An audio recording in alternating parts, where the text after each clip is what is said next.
Saan ka dadalhin ng kabaitan mo? Ha? Ito si Tatay Jesus.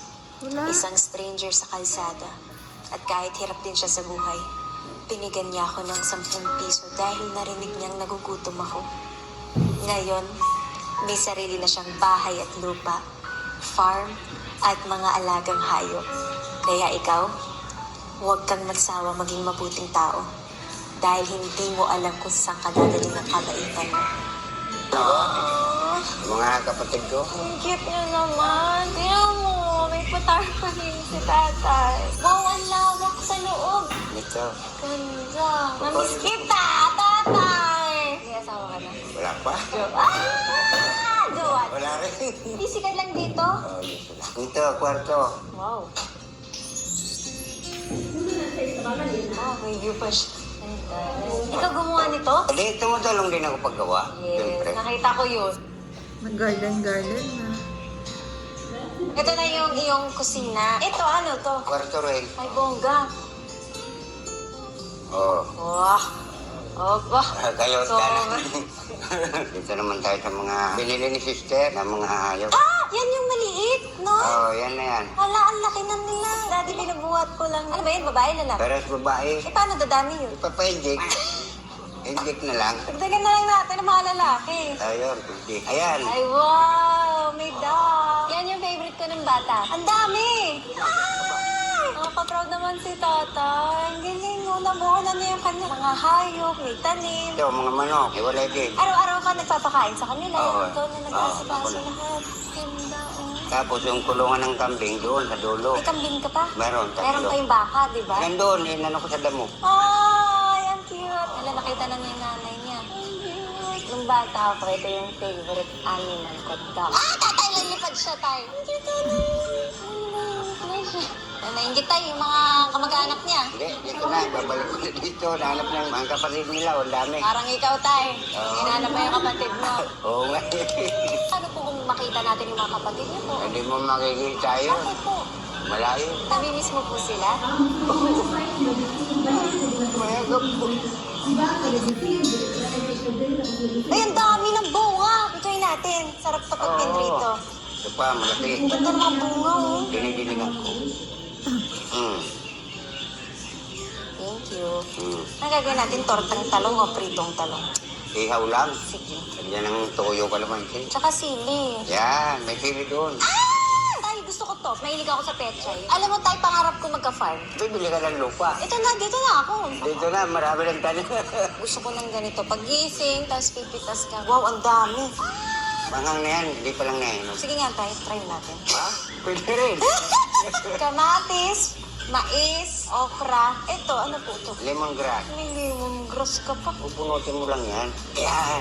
Mabango ito sa gata. Ikaw namili tayo ng mga tanim. Oo, kasi mahilig ako sa gulay. Sobrang nakaka-proud si tatay. Tignan mo siya ngayon. May farm, may bahay, may kubo. Talagang inalagaan niya yung blessing niya. Kaya na-happy ako pagkakita ko sa kanya. Talagang iba yung dating tatay Jesus. From day one, kung kailan ko siya namili. Tapos ngayon nabuo na ang kanyang bahay, may mini farm. Nakaka-proud. Lagi kami nakamonitor kay tatay. Kinakamusta namin siya kung may mga kailangan siya. Mahirap kasi talaga magtayo ng bahay. Happy ako na at least ito na ang blessing na galing sa inyo, galing sa atin. Ang ganda. Nakaka-proud, nakaka-touch sa puso. Sana marami pa tayong matulungan na ganito. Yung talagang makikita mo yung pag-transform ng buhay nila. For the better, yung kabutihan ng puso niya. Ito yung niregalo sa kanya. Anong mensahe mo doon tayo sa mga taong hirap na hirap doon? Katulad mo na ano talaga ni Lord, may plano siya sa'yo. Magpakabait lang.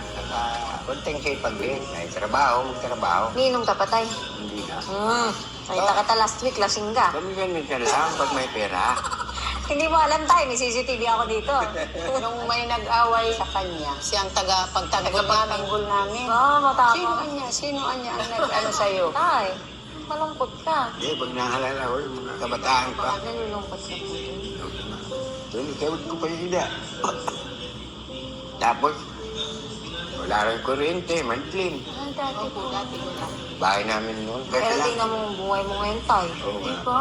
Dahil ako, dahil pag naalala ko, pag nababagyo, Pumapasok yung ulan. natutumba. Diba, ganun pa rin. Pagkatapos ng bagyo, tatayo lang. Maghintay na naman kung kailan na naman Tapos, yung bagyo. Eh ngayon po tay, ang ganda ng bahay mo. May mga hayop ka. Magkakakabayo ka pa. Magkaka-e-bike ka pa. Hanggang anong grade po na ano mo tay? High school? Anong year? Sinabihan ko na yung nanay ko na huwag mo na akong paaralin kasi hindi natin makakaya. Pamasahe, project, baon. Sabi ko, huwag na, hindi na ako mag-aaral. Kasi mahirapan ka, rito na lang ako. Baka Manila na lang ako.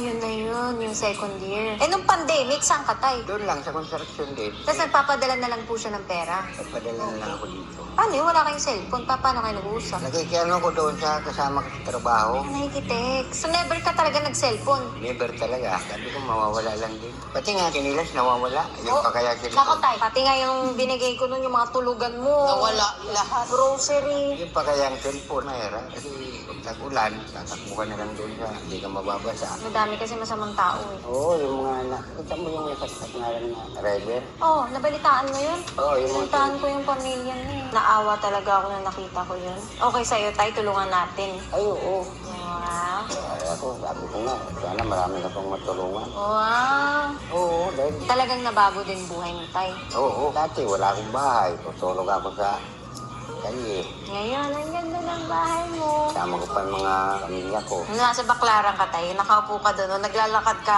bit mo yung sako. Ang mensahe mo dun sa sarili mo dati. Sobrang dinanas ko, kaya rap. Ulan, init, gutom. Ngayon, wala nang ganun. Wala na, dahil tulungan ako ni Sister Ivana. Wow. Sige. Pero alam mo, ikaw din yung gumawa ng paraan eh. Kasi mapagbigay ka yung tatay eh. Oo. Gano'n naman ako, yung parang maway na ako. Yung mga bata, pag makikita ko, Binibigay mo. binibigyan ko yan. Kaya, mensahe sa iba. Huwag silang madamot, huwag silang... Tama. Kung anong mayroon. Share your blessing. Ayun. Hindi ako magbigay din. Maliit man o malaki. Kahit maliit, lalo na yung mga batang langsangan, at sino lang yung kinikita. Kaya huwag na magnakaw-nakaw dahil wala rin pupuntahan yan.